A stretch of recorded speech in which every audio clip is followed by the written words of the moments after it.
long-awaited tutorial on how I do my hair. Now that I did a self haircut, which please don't judge me on because I don't really care. So I just cut my own hair. It's fine. I wanted it really thick and I always style it anyway, so it's part of the master plan. So I'm gonna try this flat iron that I just got. It's a brand called Lunata. It's a wireless flat iron, which is kind of cool. I actually haven't really used it, so let's see how it goes. But I'm just gonna get into exactly how I do it. So because I wanna make my hair look like it's naturally wavy, I actually first start with kind of giving my ends a bend, because people that have naturally wavy curly hair have that little bend on the bottom. So I always start the section like that before I do anything else. My hair is washed. I think I washed it yesterday, the day before. I went to the gym, so it's not perfectly clean. But you just kind of make those natural little bends first. And I always just split it in the center so I can work half this side, the other half feels the easiest. So that's where we start. It kind of just creates some nice fullness as well. And then what I'm gonna do is make some waves. So this is flat iron waves. You wanna start at the root and kind of heat up with your flat iron. And you're just making bends. So I'm bending one way, and then you can kind of see I made that shape. And then I'm gonna take my iron and bend the other way. And you just keep going back and forth. One way, and then the other. Until you get to the bottom.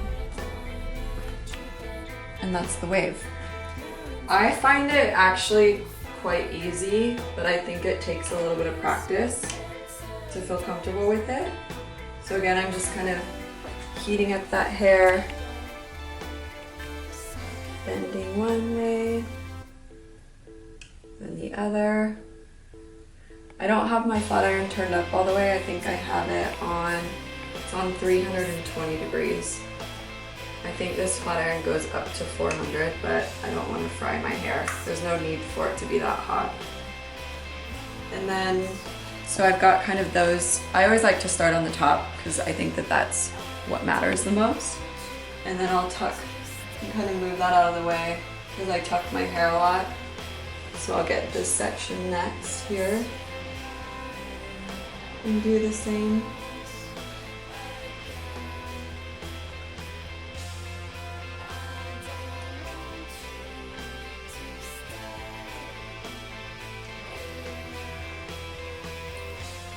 And then you just basically do the same thing all around your head.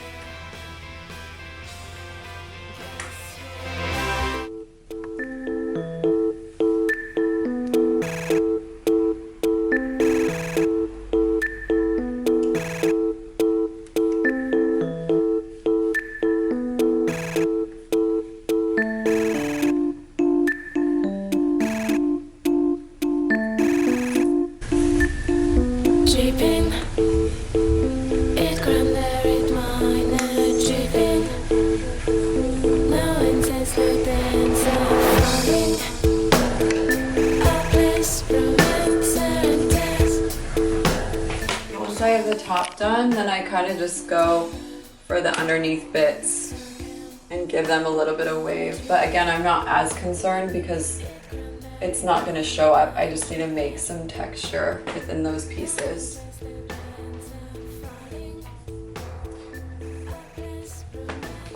So that's kind of how the difference of the two, what you can do. Super natural. Looks like I was blessed with this type of texture, even though I'm not. So Okay.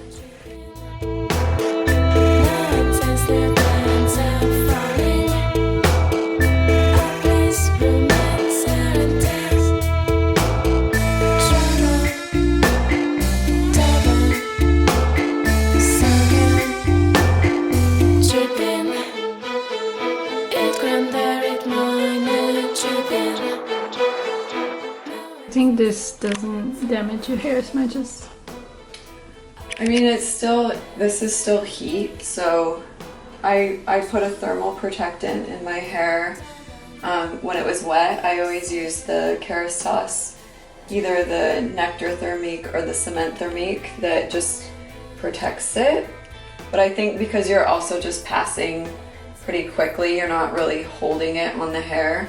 It's not really, I mean, any heat, I guess in a sense, does something to your hair, but I don't feel like it's gonna like damage it. But it's great if you have some frizz in your hair because you're smoothing it at the same time that you're also creating some bends. So I think if you have more of a frizzy hair texture naturally, this is a great technique to learn.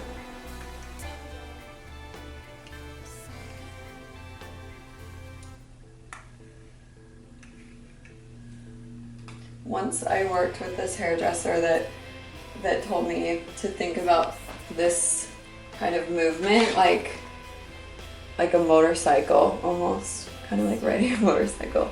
I don't even know if that makes sense, but I think about that a lot because you're like going this, that, this, that. So as if you were working a throttle of a bike. A trick that I like to do, I like to kind of push the top area up and I run my flat iron through the roots. See how that's creating a little bit of volume there? So for me personally, I like to just, because I don't have a lot of natural texture in my hair, I have to create it. So it might not be for everybody, but it works well for me. But you want to be quick about this because you also don't want to damage your hair, but it's almost like back combing or creating volume. So in the back, I just kind of lift from the root and make some volume. You can also do this if there's like sections of your hair that you want to just make some volume. So even though this section is underneath, if I create some texture there, then when I lay the hair over the top, I just have like a little bit more volume through there. I like this flat iron though. I think it's really nice and it actually looks good. Not that that's everything, but it's always nice to have tools that look nice, and I think that's really handy to have it on a little stand. So you charge it every once in a while, and then especially for traveling, if you travel to Europe a lot like I do, it's great because then you don't particularly have to worry about converters as well. Except I don't know how long the battery life is on this. So then when you want to touch up your hair, you just kind of assess what areas need action. And that's it. So this is my hair. Okay, looks great.